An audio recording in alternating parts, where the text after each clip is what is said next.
Hello everyone. कल मैं class नहीं ले पाया, इसके लिए बहुत बहुत सॉरी। और कल मैंने जो लोग मेरे व्हाट्सएप पे जोड़े उनको स्टोरी लगाया था कि दो दो वीडियो कल आएगा, उसमें सबको नहीं आ पाया, सॉरी फॉर डैट। आज देखो, आज मैं क्लास नहीं पढ़ाऊंगा क्योंकि वो वाइट बोर्ड तो पीछे लगा नहीं है और ये दूसरा रूम है मेरा, जिस रूम में मैं सोता हूँ उस रूम में बना रहा हूँ। तो रात में क्लास होगी जैसे रोज चलती है, बस संडे को आई होप कि संडे को अब से क्लास ना चलाऊँ मैं। तो आज मैं मोटिवेशनल वीडियो मैं बना रहा हूँ फिर से। तो देखो, मुझको 3 कॉमन क्वेश्चन सबके मिले हैं ना, कि एग्ज़ाम फियर क्या है होता है, और जो हमारे एग्ज़ाम में सिली मिस्टेक होते हैं वो काहे होते हैं, या फिर तीसरा हमारे में जो है कि हम किसी बात को टालते जाते हैं ना, जैसे कि हम लोग पढ़ लेंगे, आज स्कूल में कोई चीज़ पढ़ा दिया गया तो रिवाइज काहे नहीं करते वो। तो सबसे पहले हम लोग एग्ज़ाम फियर करते हैं कि एग्ज़ाम फियर आखिर क्यों होता है, और क्या एग्ज़ाम फियर आना सही है? नहीं, एकदम नहीं सही है। तो देखो, एग्ज़ाम फियर हमको किस चीज़ का रहता है, हम एग्ज़ाम फियर कुछ नहीं, बस इंग्लिश का 2 वर्ड है, एग्ज़ाम और फियर। भाई ये एग्ज़ाम फियर ना तुम लोग खुद से बनाते हो, ऐसा नहीं है कि एग्ज़ाम फियर सच में होता है। और मेरी मानो तो एग्ज़ाम फियर तुम्हें इसलिए होता है ना क्योंकि तुम्हारी तैयारी बढ़िया नहीं होती।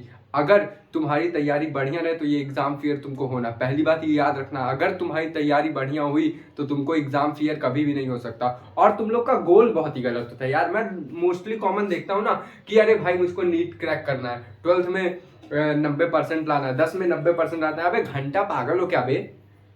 12th फाड़ के क्या करोगे? अबे सबसे पहले तुमको physics chemistry bio, math chemistry और तुम्हारा फिजिक्स, ये सब क्लियर करो। जब ये सब क्लियर रहेगा ना तुम्हारा, तो तुम्हारा नीट अपने आप निकल जाएगा। अब तुम लोग सोचोगे अरे भाई नीट मुझको क्रैक करना है। अबे नीट कैसे क्रैक करोगे बे? कोई ऑब्जेक्ट है क्या कि क्रैक कर दोगे? नहीं मेरे भाई, जिस पिलर पे, जिस बेस पे वो खड़े हैं ना, नीट नीट भाई तुम्हारी एक बिल्डिंग है। समझ में आ रहा है? नीट तुम्हारी एक बिल्डिंग है, और वो जो बेस है ना तुम्हारा फिजिक्स केमिस्ट्री बायो है, एनसीईआरटी है, बेस है। तो सबसे पहले एनसीईआरटी बना कर ना मेरे भाई। जब तुम्हारा बेस क्लियर रहेगा तो अपने आप ही बिल्डिंग बनेगी ना। अब तुम पहले सोचने लगते हो क्या? अगर जैसे कोई इंजीनियर अगर देख रहा होगा, या यानी कि पीसीएम साइड से, तो एक बात बताओ यार, सबसे पहले तुम बिल्डिंग डिसाइड करते हो बिल्डिंग कैसे बनेगी, या फिर बेस डिसाइड करते हो बेस कितना, जिस हिसाब से बिल्डिंग बनानी है उस हिसाब से उसका बेस गहरा करोगे ना। जो हम लोग सरिया लगाते हैं उसी हिसाब से गहरा करेंगे ना। तो मेरे भाई एग्जाम फियर छोड़ दे।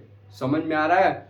एग्जाम फियर मत करो। तुम अपना टारगेट बनाओ कि फिजिक्स केमिस्ट्री बायो का बाप बनना है मुझको, नीट का बाप नहीं बनना है, फिजिक्स केमिस्ट्री बायो का बाप बनना है। जब फिजिक्स केमिस्ट्री बायो क्लियर हो जाएगा ना, तो नीट क्या कोई भी कंपटीशन रहेगा ना वो निकल जाएगा तुमसे। समझ में आई इतनी बात? तो देखो, बस सिंपल सा लॉजिक बता रहा हूँ कि सबसे पहले अपना बेस तैयार करो। और बेस कैसे तैयार होगा? वो तुम्हारा एनसीईआरटी पढ़ने से तैयार होगा। ये नहीं कि किसी और की बुक मत लगाया करो, ये तुम लोग याद रखो, किसी और की बुक भी मत लगाओ। एनसीईआरटी इनफ है नीट को क्रैक करने के लिए। अरे भाई नीट है क्या यार? तुम खुद सोचो, नीट है क्या? अबे 3 बुक से आता है, 92 चैप्टर है बस। तुमको अभी 92 चैप्टर बड़ा लग रहा है ना। तुमको सच बता रहा हूँ कि कॉकरोच जो एक पर्टिकुलर इंसेक्ट के बारे में अपने एनसीईआरटी में दिया होगा, कम से कम 1 पेज दिया होगा। लेकिन अगर यही तुम हायर स्टडी करने जाओगे ना, कॉकरोच पे कितनी बड़ी बुक लिखी रहती है। तुम खुद सोचो यार कि इतनी बड़ी बुक लिख रही है, तुमको क्या इतनी पतली पतली बुक तुम नहीं खत्म कर पाओगे क्या? तो सबसे पहले मेरी बात ध्यान से सुन ले मेरे भाई, कि नीट क्रैक नहीं करना है। अपना एम ही तुम लोग गलत रखे हो मेरे भाई। आज तक सही बोल रहा हूं, अपना एम ही तुम लोग गलत रखे हो। नीट क्रैक करना है, डॉक्टर बनना है, घंटा डॉक्टर बनना है बे। सबसे पहले उसकी किताब तो पढ़ो। डॉक्टर बनना है तो नीट निकालो, नीट निकालना है तो क्या करो? नीट निकालना है तो एनसीईआरटी का बाप बनना पड़ेगा। इतनी बात समझ में आ गई? अब दूसरा सबसे ज्यादा इंपॉर्टेंट टॉपिक था ना, कि दूसरा इंपॉर्टेंट टॉपिक था, मैं यहाँ पे टॉपिक लिख के लाया हूँ। तो दूसरा सबसे ज्यादा मोस्ट कॉमन टॉपिक था ना, सिली मिस्टेक। एग्जाम में सिली मिस्टेक हो जाती है, ऐसा मेरे साथ भी हुआ है, तुम्हारे साथ भी हुआ है। तो एक बात बताओ कि तुम या मैं, जब से हम लोग चलना सीखे तब से, क्या बुढ़ौती तक, मतलब या फिर ओल्ड एज ले लो, तब तक क्या तुम ये गारंटी लेते हो कि मैं गिरूंगा नहीं या फिर तुम गिरोगे नहीं? इतनी बात की मेरे को गारंटी कोई दे सकता है कि जब से हम चलना शुरू किए हैं तब से टिल डेथ तक, मतलब जब तक हम लोग ना मरे तब तक तुम गिरोगे नहीं, ये तुम गारंटी ले सकते हो? तो कैसे भैया गारंटी ले सकते हो कि सिली मिस्टेक की गारंटी ना ले? अबे इंसान है भाई, इंसान है, सिली मिस्टेक होगी। लेकिन अगर बहुत ज्यादा सिली मिस्टेक एग्जाम में हो रही तो तुम अपना पैटर्न चेंज करो पढ़ने का। समझ में आया? अल्टीमेटली वही रिजल्ट लाएगा तुम्हारा बढ़िया। और बहुत लोग ये करते हैं ना कि 1 साल में नीट निकालना है, 2 साल में निकालना है, 3 साल में निकालना है ना। तो तुमको डिसाइड करना है कि तुमको 3 साल की मेहनत 1 साल में करनी है या 1 साल की मेहनत 3 साल में करनी है। इतनी बात समझ में आ रही है? वो तुम देखो, सिली मिस्टेक होना ये बहुत ही कॉमन चीज है, सबका होता है। बहुत ज्यादा हो रहा है, तुम अपने पढ़ने का पैटर्न दूसरा करो। बहुत लोग करते हैं ना कि नीट 1 साल नहीं निकला, 2 साल नहीं निकला, 3 साल नहीं निकला, अल्टीमेटली उनको पता ही नहीं चलता, बोलते हैं यार नीटे मेरा नहीं निकलता है। अरे मेरे भाई, तुम अपना पढ़ने का पैटर्न चेंज करो ना। 3 साल से एक के पैटर्न फॉलो करोगे तो घंटा वो नीट निकलेगा। जैसे मैं अपना एग्जांपल लेता हूँ, मैं लगभग क्लास 9th में, 10th में, 11th में एक ही पैटर्न से पढ़ रहा था। तो मुझको एक दिन रियलाइज हुआ ना कि क्लास 10th में भी मेरा उतना परसेंटेज आया, क्लास 11th में भी आ रहा है, क्लास 9th में भी। तो मुझको समझ नहीं आ रहा था कि आखिर मैं गलती क्या कर रहा हूँ। तो इस बार अल्टीमेटली मैंने अपने पढ़ने का पैटर्न थोड़ा सा दूसरा किया, तो मेरा हो सके रिजल्ट अच्छा आ जाए। लेकिन मैं ये बताने की कोशिश कर रहा हूँ, तुम अपने पढ़ने का पैटर्न अलग करो। अगर पहली बार में उस पैटर्न से तुम्हारा रिजल्ट नहीं आ रहा तो तुम उस पैटर्न को छोड़ के दूसरा पैटर्न अपनाओ। ये नहीं कि उसी रास्ते पे दोबारा चलो। अबे भाई, जब उस रास्ते में तुम जाके गड्ढे में गिर गए हो तो दोबारा कहाँ जा रहे हो? उसी रास्ते पे, दूसरे रास्ते पे जाना मेरे भाई। अब 2 बात तो क्लियर हो गई कि सिली मिस्टेक होना कॉमन है, बहुत ज्यादा हो रहा है, तो भाई तुम अपना पैटर्न चेंज कर दो पढ़ने का, तो सिली मिस्टेक कम हो जाएगी। ये बात मैं गारंटी लिख के दे रहा हूँ। तीसरा क्या था, 1 मिनट रुक जाओ देख लूं। हाँ, ये देखो कि बहुत लोग का ये दिक्कत रहता है ना कि जैसे स्कूल में पढ़ के या फिर कोचिंग में पढ़ के आते हैं ना, तो लोग क्या करते हैं ना, सोचते हैं कि आज जो स्कूल में पढ़ाया गया शाम को पढ़ लूंगा, फिर उसके बाद बात टालने की आदत होती है ना। ऐसा सब लोग करते हैं कि बात टालते रहते हैं। बोलेंगे कि आज स्कूल से पढ़ के आए, अभी दोपहर में पढ़ेंगे, दोपहर में भैया मार्केट निकल जाते हैं, फिर मार्केट से आएंगे तब बोलेंगे चलो नाश्ता पानी करते हैं, नाश्ता पानी करके आएंगे, फिर बोलेंगे चलो खाना खाते हैं, खाना खाने के बाद बोलेंगे चलो सुबह पढ़ते हैं, सुबह 7 बजे उठेंगे, फिर स्कूल भागेंगे या फिर कोचिंग भागेंगे। तो देखो, यहाँ पे मेरे कहने का मतलब ये है ना, ये तुम्हारे ऊपर है भाई। इसमें मैं कोई तुमको मोटिवेट नहीं कर सकता कि तुम्हारे अंदर से कोई ऐसा आग लगा दूं तुम उछल जाओ।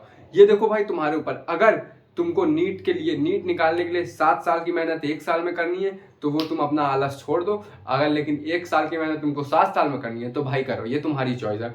और अब मैं ज्यादा वीडियो लंबा नहीं करूंगा। और एक चीज और बता रहा हूं कि जहां से तुमको कुछ सीखने को मिले ना, वो चीज तुम सीखो। अगर मुझको नाली साफ करके कुछ सीखने को मिलेगा तो मैं करूंगा। अगर मुझको सब्जी बेच के कुछ सीखने को मिलेगा, करो। अपने अंदर स्वैग वैग मत रखो बे। तुम लोग बोलते हो अरे भाई ये मेरे स्वैग में नहीं है। मतलब कुछ लोग होते हैं ना, बोलते हम नाली साफ करी, हम क्योंकि टेबल साफ कर दी। अबे स्वैग किसको दिखा रहा है बे? पगला गए हो बे? अभी तुम्हारी औकात क्या है जिसको स्वैग दिखा रहे हो किसी को? खुद से पहले कुछ बन जाना तब स्वैग दिखाना। और ये बात याद रखो, जहां से कुछ सीखने को मिले वही करो तुम लोग। अगर तुमको कुछ भी सीखने को मिल रहा है, नाली साफ करके कुछ सीखने को मिल रहा है तो वो भी कर मेरे भाई, क्योंकि अभी तुम अपने पैर पे नहीं खड़े हुए हो तो तुमको वो करना ही पड़ेगा। जहां से तुमको सीखने को मिल रहा है वो चीज तुम करो, लेकिन अपने अंदर कभी भी स्वैग मत लाओ, एटीट्यूड मत लाओ। अरे भाई हम ये काम कैसे कर सकते हैं, हमारी औकात इससे बड़ी है। औकात क्या है बे तुम्हारी? यहीं पे आए हो, यहीं पे मर के खत्म हो जाओगे। औकात कुछ नहीं होती, समझ में आया? तो अल्टीमेटली हमको ये सीखने को मिल रहा है आज कि अगर तुमको कहीं से कुछ सीखने को मिले, चाहे वो तुमको रिक्शा बनाने वाले सीखने को मिले, तुम तब भी सीखो।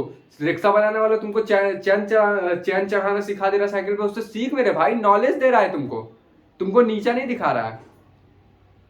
चलो ठीक है, अब बस इतना ही करता हूँ। और अब आज रात में एक लेक्चर और बनाऊंगा, तो इतनी बात करूंगा। और हाँ, एक और लास्ट में बता रहा हूँ, एक मोहम्मद अली नाम के तुम लोग सुने होगे, बॉक्सर होते हैं, भैया थे मेरे, तो तभी मैं चुप हो गया। एक मोहम्मद अली नाम के बॉक्सर हैं, तो उन्होंने कहा था ना कि मतलब जैसे वो बॉक्सर थे तो उन्होंने ये बोला कि मुझको ट्रेनिंग के हर एक पल से नफरत था, लेकिन मुझको करना पड़ता था क्योंकि मैं चाहता था कि अचीव कर लूँ वो चीज़। तो यहाँ से देखो, मोहम्मद अली ये भी बोल सकते थे अरे भाई मुझको अपनी ट्रेनिंग से बहुत ज़्यादा प्यार था, तभी मैं वो सब किया, तभी मैं बॉक्सर बना। होते नहीं है आजकल के टॉपर लोग, बोलते हैं मैं 10-10 घंटे पढ़ा, 12-12 घंटे पढ़ा। अबे घंटा 12-12 घंटे पढ़े बे? मैक्सिमम लोगों को पता ही नहीं रहता कि उनका सिलेक्शन नीट में हो गया। तुम मान लो मेरी बात, मैक्सिमम लोगों को ये पता ही नहीं रहा कि उनका सिलेक्शन हुआ। तो यहाँ पे अल्टीमेटली मोहम्मद अली से हमको ये सीखने को मिल रहा है ना कि वो इंसान इतना बड़ा बना, लेकिन उसने ये भी कहा कि मुझको बॉक्सिंग के हर जो मेरा ट्रेनिंग था उस हर एक पल से मुझको नफरत थी। वैसे हम लोग को भी नफरत होती है यार, पढ़ने का मन करता है क्या किसी का? नहीं करता ना।